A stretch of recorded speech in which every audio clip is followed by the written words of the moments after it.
qui ont été un échec sur le plan militaire, ont été un succès sur le plan de l'ouverture de l'Égypte à la modernité. Tout a basculé avec Napoléon. Mais s'il n'y avait pas eu Mohamed Ali, cet Albanais, analphabète, qui a pris les rênes de l'Égypte pendant 44 ans d'une dictature de fer, d'acier, hein, car cet homme était il savait ce qu'il voulait. Il a décidé de moderniser l'Égypte à toute vitesse. Il a envoyé des quantités d'étudiants ou d'intellectuels égyptiens en France, en particulier, en Europe, de façon plus large, et il a fait venir des quantités de savants français en Égypte qui ont pris en main l'agriculture, l'irrigation, l'égyptologie, l'administration, l'armée, la médecine, etc. En 44 ans, il a fait basculer l'Égypte du Moyen-Âge en pleine modernité. Le Caire était une ville européenne. Alexandrie était une ville européenne. La Comédie Française présentait sa dernière pièce à Paris. La semaine suivante, elle était au Caire. Elle était à Alexandrie. La Scala di Milano, de Milan, présentait un opéra à Milan. La semaine suivante, il était à Alexandrie, à l'Alhambra d'Alexandrie. J'ai connu cette époque, c'était mon enfance, les années 30 et 40. Une Égypte, pratiquement, qui faisait partie de l'Europe, et certainement de la Méditerranée.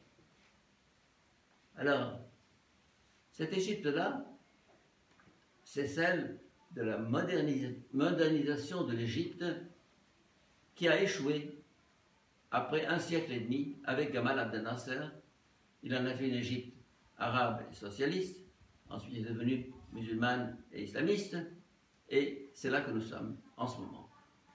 En d'autres termes, première tentative de modernisation de l'Égypte, hein,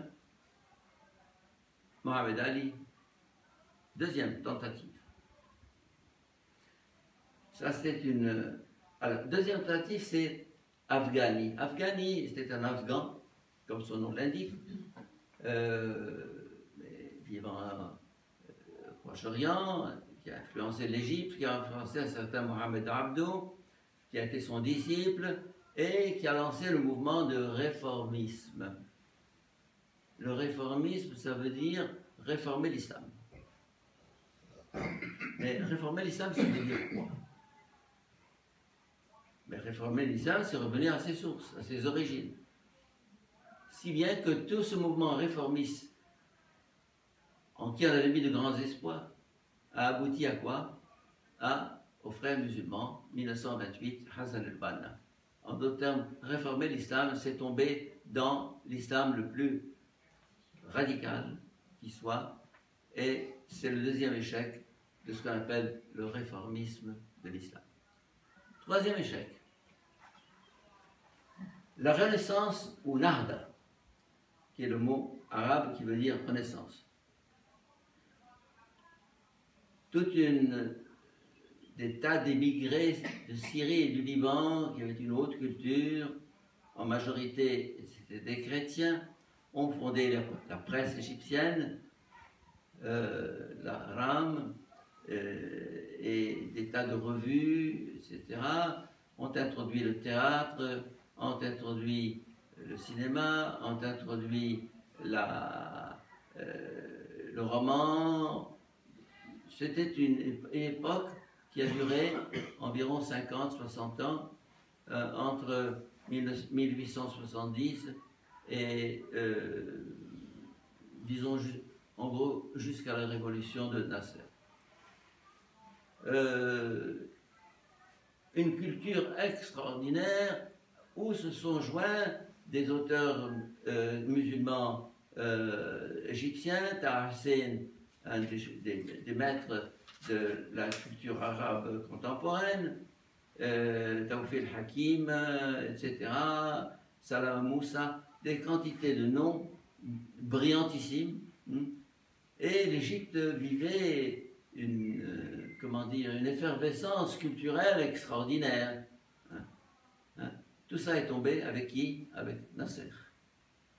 Nasser, le champion de l'arabisme. Panarabisme. Donc, troisième échec.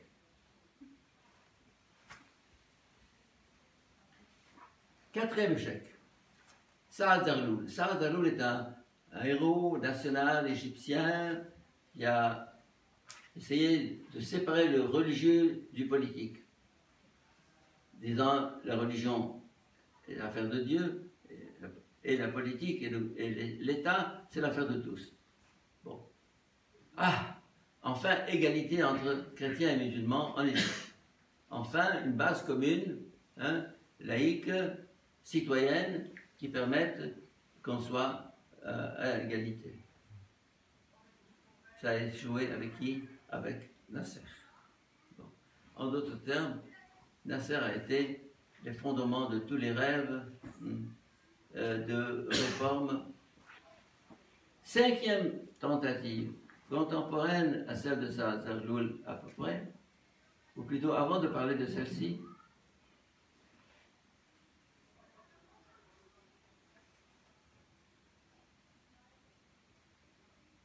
l'arabisme. Il a été venu après. L'arabisme, c'est-à-dire les chrétiens se sont dit il faut trouver une base commune entre chrétiens et musulmans qui ne soient pas d'ordre religieux. Et ils ont dit oh, nous partageons une culture commune, qui est la culture arabe. Nous chrétiens, nous sommes chrétiens de culture arabe, et vous, musulmans, vous êtes musulmans de culture arabe. Essayons de construire cette culture commune arabe une base d'entente et de citoyenneté. Et parmi les champions de ça, il y avait deux chrétiens, Michel Aflaq et Georges Habash, et un musulman, je ne me rappelle plus qui. Bref, on s'est dit, voilà, l'arabisme, l'arabité seront cette base commune pour construire une société du Moyen-Orient qui ne soit pas confessionnelle, qui dépasse l'aspect religieux. Ça a échoué. Je vous ai cité tout à l'heure la cause palestinienne, qui était une cause citoyenne, nationale, l'État palestinien. Ça a été récupéré par les islamistes. Il ne faut pas vous étonner que les chrétiens soient amers face à cette main tendue qui est sans cesse refusée, ces tentatives répétées qui n'aboutissent à rien. Alors, qu'est-ce que vous voulez? Ben, nous voulons l'islam, et vous, vous êtes des indésirables tant que vous n'aurez pas quitté le pays et la région. C'est comme ça que c'est ressenti. Autre tentative. Kemal Atatürk, après le démembrement de l'Empire ottoman, la Turquie a eu à sa tête un leader laïque, plus que laïque, laïcisant, laïcard, tout ce qu'il y a de plus réfractaire à l'islam. Et il a modernisé la Turquie, l'écriture, la langue, l'ouverture, l'interdit de tous les signes qui avaient été ceux de la Turquie pendant des siècles. Turquie moderne, et ça a été à toute vitesse. Ça aboutit à quoi? À Erdogan. Erdogan, c'est-à-dire le retour à l'islamisme le plus pur, le plus dur, qui cherche justement à occuper l'Europe. Et si vous avez la naïveté d'admettre la Turquie en Europe, c'est fini.